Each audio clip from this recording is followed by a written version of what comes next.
The first evening after moving into my new lakeside home was supposed to be one of peace, relief, and the sweet satisfaction of finally escaping the noise of the city.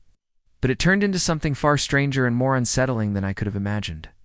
I had just set down the final box in the living room, the cardboard still damp from a drizzle that had started while I was unloading, when I noticed movement outside the front window. A group of 5 people, 3 men and 2 women, all dressed as if they had been waiting for a board meeting that never ended, marched across my front yard with clipboards, cameras, and the grim determination of people who considered themselves sheriffs of order. They didn't knock politely or introduce themselves like any neighbor might. Instead, the tallest of them pushed the doorbell so firmly it sounded like a fire alarm. And when I opened the door, they were already speaking over one another. "You cannot keep that pier," one of the women declared, her voice sharp and rehearsed, like someone who had delivered the same speech a dozen times before. Another man shoved a printed pamphlet at me, covered in bold letters about community guidelines and prohibited structures, insisting that my wooden dock violated the uniform look of the shoreline. I blinked at them, still gripping a box of kitchen utensils in one hand, too stunned to speak at first. My pier, the one that had been clearly visible in every real estate photo, highlighted by the realtor as one of the selling points, and even mentioned in the property description. It wasn't something I built on a whim. It wasn't a hidden project. They were acting as though I had secretly dragged lumber into the water under the cover of night and hammered together an outlawed dock to rebel against their authority. The more I tried to explain that the pier had come with the property, that I had barely been there 24 hours, the more they cut me off, piling on with demands and threats of fines. Their leader, a man with a rigid jaw and a polo shirt, embroidered with the HOA logo, spoke as if he were a judge delivering a sentence.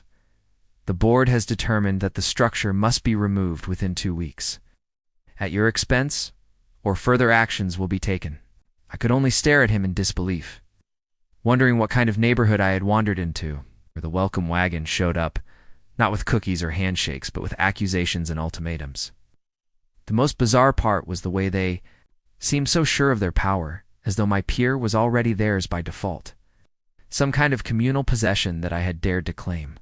Behind their words, I sensed something more than enforcement of rules. There was a certain hunger in their tone, like they weren't just demanding compliance, but attempting to stake a claim over my property. As they rattled off citations and mentioned previous conflicts with other homeowners, I realized this wasn't an isolated event. They had probably scared off countless others before me, relying on their practiced intimidation to get what they wanted.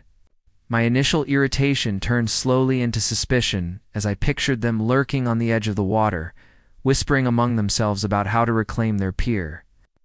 All I wanted that night was to unpack, breathe in the scent of fresh pine and lake air, and maybe sit on that dock with a cold drink while the sunset painted the water.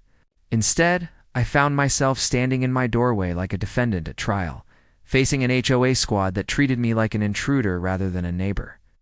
And as they finally marched off, promising to follow up with formal letters, I realized that moving here wouldn't just be about settling into a new home. It was about stepping onto a battlefield I didn't even know existed. The morning after the confrontation, I sat at the kitchen table with a cup of coffee gone cold, staring at the neat stack of papers I had shoved aside the night before the closing documents, the property deed, and the thick packet of legal descriptions that came with the purchase. I hadn't expected to dive into legalese so soon after moving in, but the HOA's hostility left me no choice. As I flipped through page after page, my irritation turned into astonishment. Not only was the pier listed as part of the property, but the boundaries of ownership extended much farther than I had realized. According to the legal description, my purchase included the entire Marina, the docks, slips, the access roads, and every floating platform that the HOA had confidently claimed as community property. I reread the lines 3 times, making sure I wasn't misinterpreting the jargon, and even cross-referenced it with the plat map tucked in the back. There it was in black and white. The Marina was mine. The irony was too rich. These self-appointed enforcers had stormed onto my porch, accusing me of trespassing against the community. But in reality, They had been trespassing against me for years, operating under the assumption that they held control over something they never owned. The thought made me laugh out loud, the sound echoing off the empty walls of my unpacked house. The HOA had been strutting around like roosters, barking fines and restrictions, all while perched on property that legally belonged to the new guy who hadn't even finished unpacking his dishes. I decided to play it calmly, though no sense in tipping my hand too early.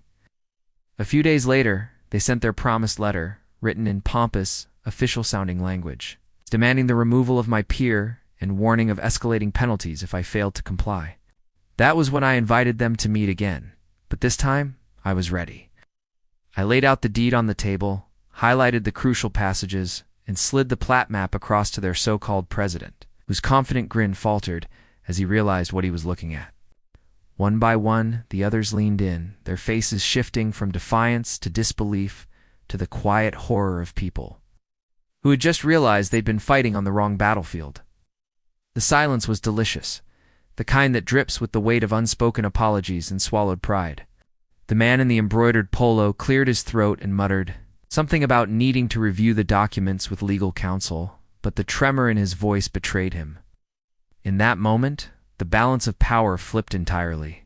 They weren't rulers anymore, they were petitioners, standing in front of the one person who could now decide whether their boats could stay moored, whether their weekend fishing trips could launch, whether their children could jump off the docks in summer. As they shuffled out of my house, polite and subdued this time, I couldn't help but smile at the irony.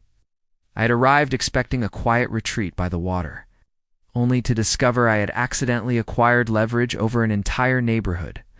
They had come at me with ultimatums, not knowing I held the very ground and water beneath their feet.